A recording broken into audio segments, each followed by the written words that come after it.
एक दफ़ा का जिक्र है कि एक निहायत मेहनती किसान जिसका नाम रहीम था, एक ज़राव गांव में रहता था जो कि पाकिस्तान के ज़रखेज़ सूबा पंज में वाक़ था। रहीम के 4 बेटे थे। इनके नाम थे अकबर, असगर, नासिर और बाबर, जो कि चारों नूनगुना में सबसे छोटा था। ये चारों भाई दूसरे सब इन बच्चों से बहुत मुख्तलिफ थे, जो कि करीबी देही इलाकों में रहती थे, क्योंकि ये चारों अपना ज़्यादातर वक्त खेलने और शरारतें करने में गुजारते थे। जब हमसाए में रहने वाले लोग उन भाइयों की शरारतों से तंग आ जाते तो वो रहीम से उनकी शिकायत करते।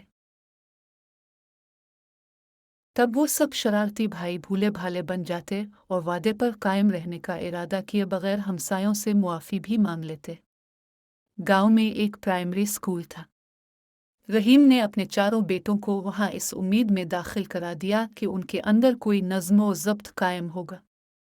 मगर यह सब भाई रोज़ाना स्कूल बहुत देर से जाते और उस्ताद खा कितनी दफ़ा डांट डपट करते, मगर वो अपने तौर तरीक़े ना बदलते।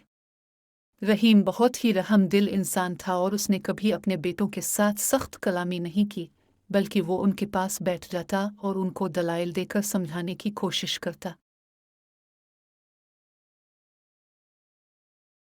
प्यारे बेटो, रहम दिल वालिद ने एक दिन बहुत प्यार से कहा, तुम लोग अभी बहुत कमसिन हो और अपना तमाम वक्त खेल कूद में गुजारते हो।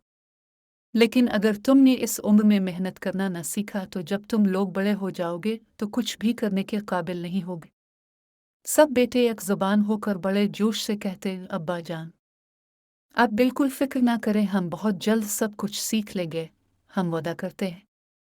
लेकिन जैसे ही उनके वालिद उन्हें एक और मौका देने के लिए राज़ी होती तो चारों भाई अपना वादा फ़ौरन भूल जाते और जल्द ही अपने पुराने तौर तरीक़ों पर उतर आते और वो जिधर भी निकल जाते शरारतें करते, तबाही और बर्बादी ढाते नजर आते। अगर कोई उनसे कोई काम करने के लिए कहता तो वो सब तरह तरह के बहाने बना देते, जबकि दरअसल ये चारों भाई निहायत सुस्त और काहिल थे। फिर इसी तरह दिन, महीने और साल गुजर गए और ये चारों बढ़कर जवान हो गए।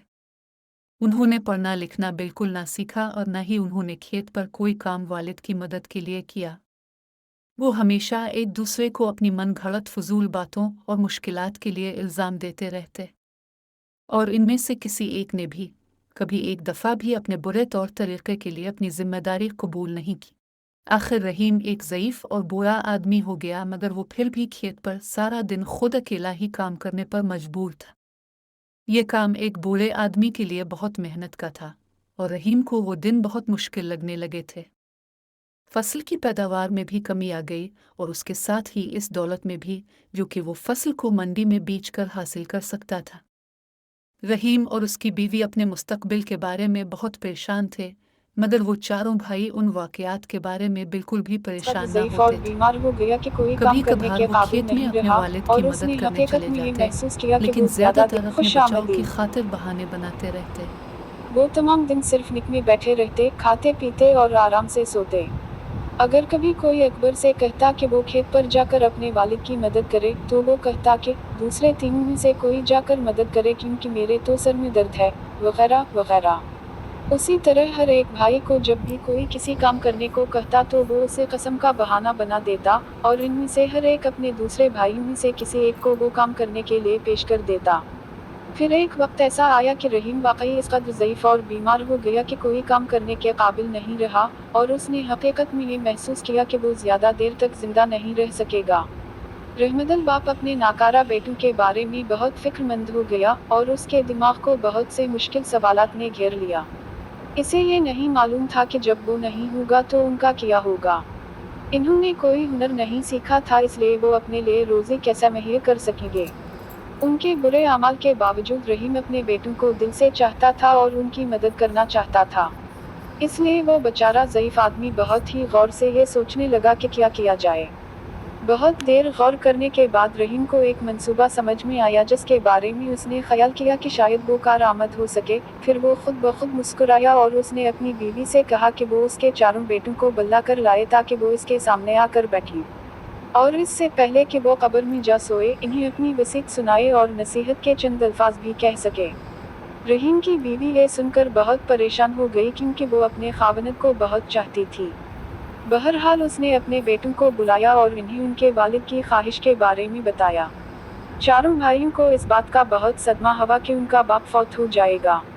वो अपने वालिद के कदमों के पास इसकी आखिरी वसीयत सुनने के लिए बैठते ही रोने और आह जारी करने लगे। प्यारे बेटू, रहमदल बाप ने कहा, मैंने जिंदगी भर तुमसे मोहब्बत की और तुम्हारी देखभाल की। मैंने बकई पूरी कोशिश की कि तुम खुशी और आराम बाओ आसाइश से रहो और मैं तुम्हारी हिफाजत करता रहा, लेकिन अब मैं बूढ़ा और बीमार हूँ और जानता हूँ कि मैं जल्द ही मर जाऊँगा। बूढ़ा फर्रुख खान सुनने लगा। इसकी सांस में खुरखुराहट थी और अब चारों भाई खुद देख सकते थे कि उनका बाप हकीकत में बहुत बीमार था।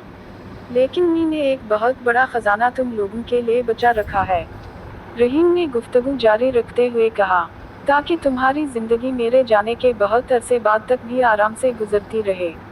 बहुत ज़माना गुजरा, मैंने अपने खेत की ज़मीन में किसी जगह एक बहुत बड़ा और बहुत गहरा गड्ढा खोदा।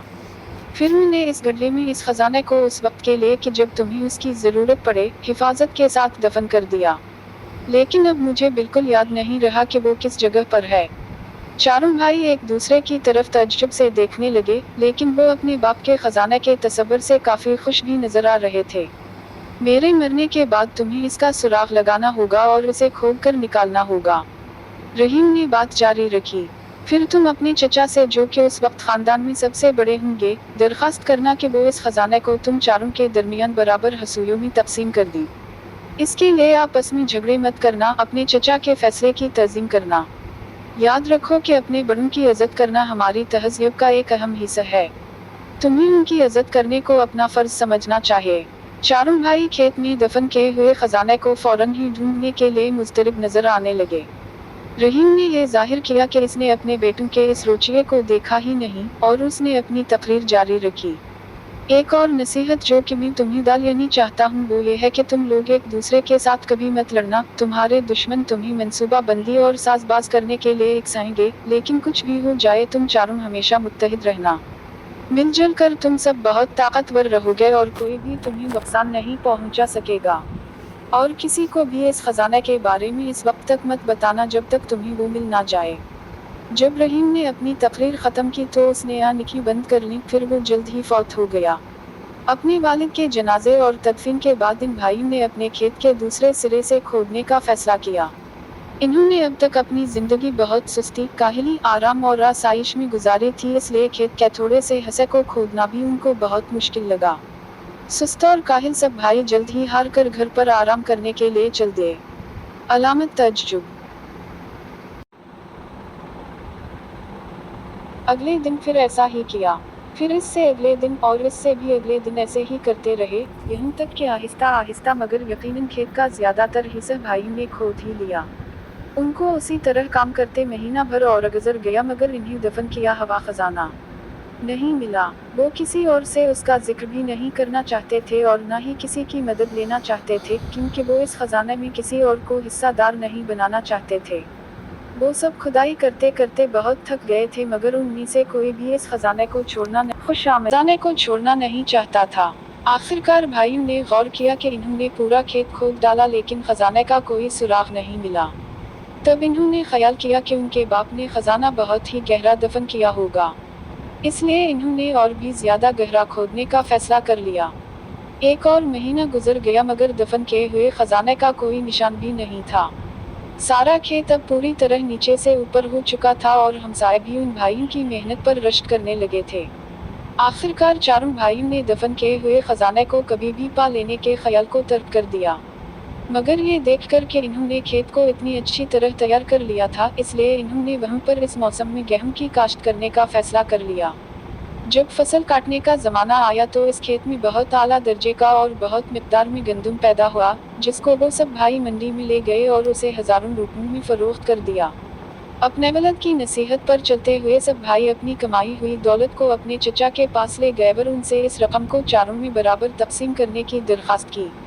उनके चचा चारों भाइयों पर फख्र करने लगे और बोले, शाबाश मेरे भतीजों, तुमने आखिरकार ये साबित कर दिया कि तुम मेरे मेहनती भाई रहीम के मेहनती बेटे हो। ये खेत जो मेरा भाई तुम्हारे लिए छोड़ गया है वो खुद ही एक खजाना है, और अगर तुम उसी तरह मेहनत करते रहोगे तो तुम इसका हमेशा इनाम पाते रहोगे। अगले साल चारों भाइयों ने मेहनत करके फिर गंदम की काश्त की। इस दफ़ा पैदावार पहले से भी बढ़कर हुई, और जब इन्होंने ये गंदम मंडी में फरोख्त की तो इन्होंने पहले से बहुत ज़्यादा रकम बनाई। कुछ साल तक उसी तरह काम करने के बाद चारों भाई काफ़ी अमीर हो गए और अपने काम में भी खुश रहने लगे। आखिरकार ये वाज़ेह हो गया कि अकबर, असगर, नासिर और बाबर ने दफन किए हुए खजाना के मुम्मे को हल कर लिया कि असल खजाना तो मेहनत और तरतीबी निज़ाम का सिला था। चारों भाई अपने वालिद की होशियारी और दूरबीनी पर फख्र करते थे, क्योंकि सिर्फ वही था कि जिसने उनको मेहनत, नज़म व ज़ब्त, इत्तेहाद और अपने बड़ों की तज़ीम की फजीलत का सबक दिया था।